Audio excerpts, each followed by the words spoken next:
Pada akhirnya, strategi militer Donald Trump secara terbuka diakui gagal dalam perang melawan Iran dan diakui bahwa fase ekonomi dari perang ini bisa berlangsung selama bertahun-tahun.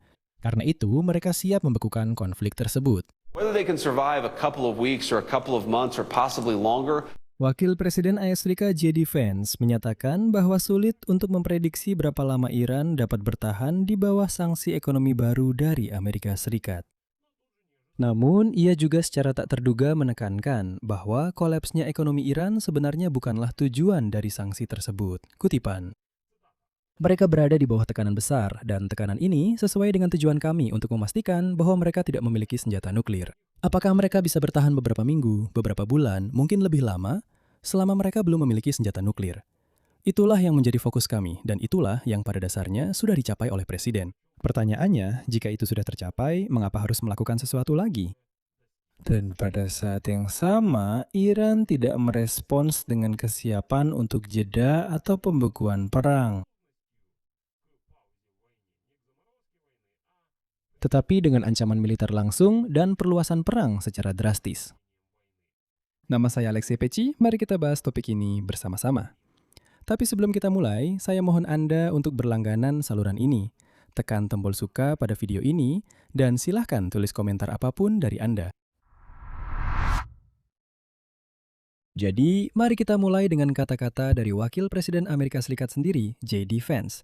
Karena di dalamnya terdapat pengakuan nyata tentang format baru perang dan pengakuan bahwa strategi militer telah gagal. Dan semua janji untuk mencekik Iran secara ekonomi, itu semua hanyalah omong kosong. Donald Trump dan Menteri Keuangannya Scott Bessent. J.D. Vance menyatakan bahwa ide fase ekonomi baru dari perang ini bukanlah untuk mencekik ekonomi Iran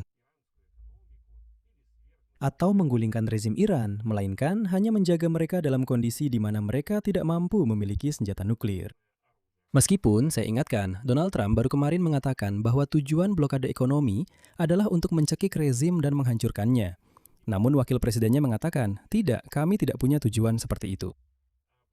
Menurut J.D. Vance, sanksi justru dengan cara tertentu menjamin bahwa Iran tidak akan bisa memulihkan program nuklirnya. Berikut kutipannya. Jika Anda melihat situasi hari ini dan membandingkannya dengan beberapa bulan yang lalu, harga minyak telah turun secara signifikan. Harga bensin turun 50 sen dibandingkan dengan puncaknya. Kami telah menunjukkan kemampuan untuk melakukan sesuatu yang luar biasa demi keamanan nasional kami, sambil tetap melindungi kepentingan ekonomi rakyat Amerika. Kalau Anda belum paham, J.D. Vance sedang membanggakan bahwa tim Trump berhasil mengatasinya. Sebagian dari masalah-masalah itu sebenarnya tidak ada sebelum perang Donald Trump dengan Iran. Dia berkata, bayangkan, kami berhasil menurunkan harga bensin dibandingkan dengan titik tertinggi. Ya, tentu saja, harganya memang belum kembali ke tingkat sebelum perang, tapi setidaknya sudah turun. Ini benar-benar strategi yang sangat hebat dari para populis paling fanatik. Kamu menciptakan masalah, lalu sebagian menyelesaikan masalah itu, dan kemudian mengklaimnya sebagai kemenangan. Lihat saja, beberapa bulan yang lalu harga bensin itu sekitar 4,50. Ya, sebelum perang harganya 3,50. Sekarang kita sudah menurunkan harganya menjadi $4. Nah, ini dia kemenangannya. Dulu harganya 4,50. Semua orang sudah lupa kalau dulu harganya 3,50. Itu sudah dilupakan. Ya, dulu memang begitu, pernah terjadi seperti itu. Sekarang sudah tidak. Dulu harganya 3,50. Sudah lupa. Lalu naik jadi 4,50. Kita turunkan jadi 4. Luar biasa, kemenangan. Memang kita hebat, seperti kata J.D. Vance. Dia bilang, kita telah melakukan sesuatu yang luar biasa untuk keamanan nasional dan kepentingan ekonomi rakyat Amerika. Ya, ini seperti sirkus, jujur saja. Tapi tetap saja. Ya, ada lagi yang membuat saya terkejut. Yang membuat saya terkejut adalah J.D. Vance mengatakan bahwa sanksi adalah jaminan bahwa Iran tidak akan memiliki senjata nuklir. Kalau begitu, untuk apa perang itu diperlukan? Ya, jika hanya dengan sanksi saja sudah menjadi jaminan bahwa Iran tidak akan memiliki senjata nuklir, untuk apa harus masuk ke fase militer? Bukankah cukup hanya dengan memperlakukan sanksi? Bukankah begitu?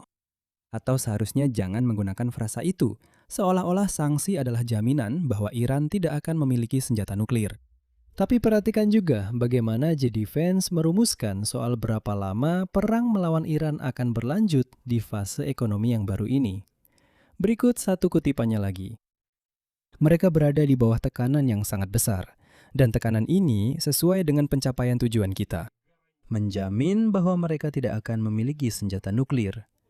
Apakah mereka bisa bertahan beberapa minggu, beberapa bulan, mungkin lebih lama, selama mereka tidak memiliki senjata nuklir? Itulah yang menjadi fokus kami. Dan itulah yang sebenarnya sudah dicapai oleh Presiden Trump. Sekali lagi, bagaimana menurut Anda dengan frasa-frasa itu? Tidak ada tenggat waktu yang spesifik, beberapa minggu, beberapa bulan, atau mungkin lebih lama. Ya, begitulah, Anda tahu, seperti itu. Saya minta maaf, ada frasa seperti srala mazala, itu di Ukraina. Ini adalah bahasa orang yang tidak menang. Ini adalah bahasa seseorang yang mengakui bahwa konflik telah memasuki tahap cekikan ekonomi tanpa batas waktu, tanpa batas akhir yang jelas. Ini adalah pengakuan dari seseorang yang berkata, saya tidak tahu bagaimana ke depannya. Kami punya rencana seperti ini, tapi kami tidak tahu bagaimana semua ini akan berakhir. Tapi kami tidak mengerti kemana kami sedang menuju, meskipun saya ingatkan. Di awal perang pada bulan Februari, 28 Februari 2026, dan Donald Trump dan JD Vance meyakinkan secara publik bahwa perang melawan Iran tidak akan berlangsung lama. Paling lama 4 minggu, ya maksimal 6 minggu.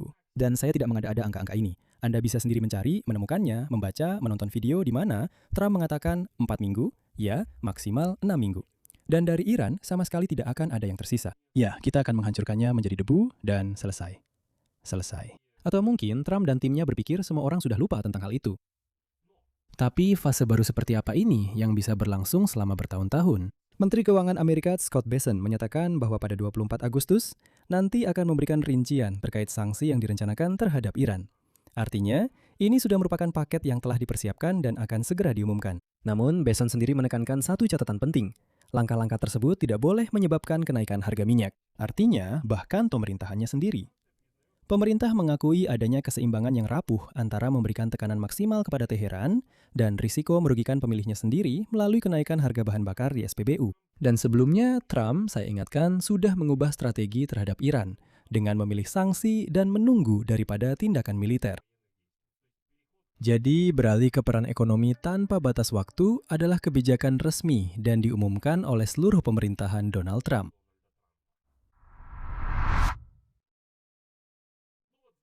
Namun di sini Donald Trump menghadapi masalah karena Teheran tidak setuju dengan skenario dan rencana seperti itu. Iran secara prinsip menentang jeda apapun dan menentang pembekuan perang dalam bentuk apapun. Kepala Staf Angkatan Bersenjata Iran, Jenderal Mayor Ali Abdallahi menyatakan, kutipan, reaksi Republik Islam akan luas dan tegas, dengan kesiapan di darat, laut, udara, melalui pertahanan udara, dan di dunia maya. Angkatan Bersenjata Iran akan merespons. Iran akan mengambil tindakan yang menghancurkan, menghukum, dan merusak. Inilah cara Iran berjanji untuk merespons sanksi.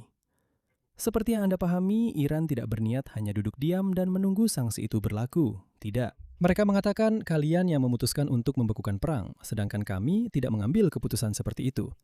Kalian yang memutuskan untuk menggunakan sanksi sebagai pengganti rudal, tapi kami tidak mengambil keputusan seperti itu. Ketua Parlemen Iran, Muhammad Baghir Ghalibaf, yang juga merupakan negosiator utama negara itu dalam perundingan mediasi dengan Amerika Serikat, menambahkan versinya sendiri tentang keseimbangan kekuatan. Kutipannya, Washington paham bahwa mereka tidak akan menang dalam konfrontasi militer langsung. Kita harus menyusun rencana untuk melawan sanksi yang tidak adil agar kita bisa mengatasinya. Selain itu, dia secara terpisah menuduh Amerika Serikat dan Israel melakukan perang ekonomi dan kognitif terhadap Iran. Kementerian Luar Negeri Iran dari pihaknya menyatakan, sanksi Amerika Serikat tidak akan menimbulkan sedikit pun keraguan terhadap tekad rakyat Iran untuk mempertahankan kemerdekaan, martabat, dan kedaulatan nasional Iran. Saya hanya ingin mengingatkan bahwa Iran telah hidup di bawah sanksi ekonomi yang hampir terus-menerus selama hampir 50 tahun, sejak Revolusi Islam tahun 1979. Jadi, ancaman gelombang tekanan berikutnya itu sendiri. Di sana, hal itu tidak dianggap sebagai sesuatu yang baru dan menakutkan, melainkan sebagai kelanjutan dari kondisi yang sudah lama menjadi hal biasa dan telah dipelajari negara itu untuk dihadapi selama puluhan tahun. Kesimpulan.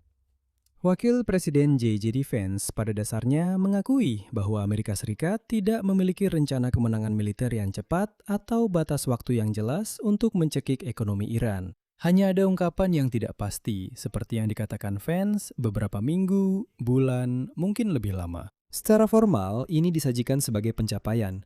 Tetapi pada dasarnya, ini adalah penolakan terhadap tujuan awal untuk dengan cepat menghancurkan program nuklir Iran demi pengepungan yang berlangsung lama. Nah, Iran sebagai respons terhadap pengepungan yang berkepanjangan ini sama sekali tidak menunjukkan kesiapan untuk jeda atau pembekuan. Sebaliknya, Jenderal Abdullahi secara langsung menjanjikan respons yang menghancurkan sekaligus di semua lini yang mungkin: darat, laut, udara, dan dunia maya. Artinya, upaya Washington untuk mengubah konflik menjadi fase tekanan ekonomi yang berlarut namun tetap terkendali mendapat penolakan langsung dari Teheran untuk bermain sesuai aturan tersebut.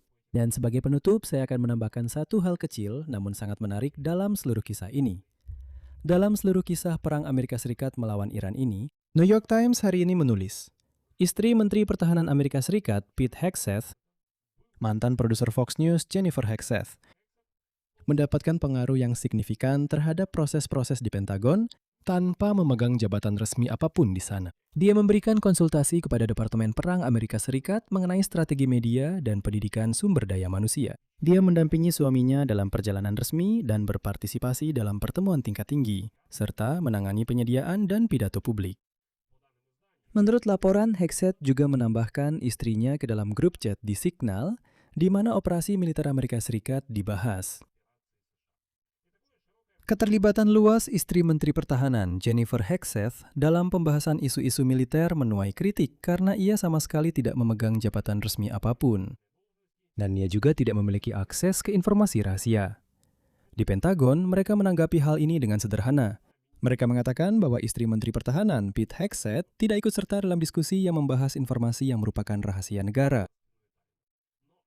Namun fakta bahwa ada seseorang tanpa status resmi dan izin akses di obrolan tertutup, di mana operasi militer sedang dibahas, itu adalah satu lagi detail dalam gambaran keseluruhan ini. Sementara pemerintahan Trump mengakui bahwa perang dengan Iran berlangsung tanpa batas waktu, di dalam Departemen Militer itu sendiri muncul pertanyaan tentang transparansi dan tata cara pengambilan keputusan. Di sini pertanyaannya adalah siapa yang mengambil keputusan perang di sana dan bagaimana caranya. Di sini saya berhenti dulu. Tulis pendapat dan kesimpulan Anda di kolom komentar di bawah episode ini. Berlanggananlah ke kanal, tekan lonceng, dan jangan lupa untuk menyukai. Itu saja untuk kali ini. Jaga diri Anda. Sampai jumpa semuanya.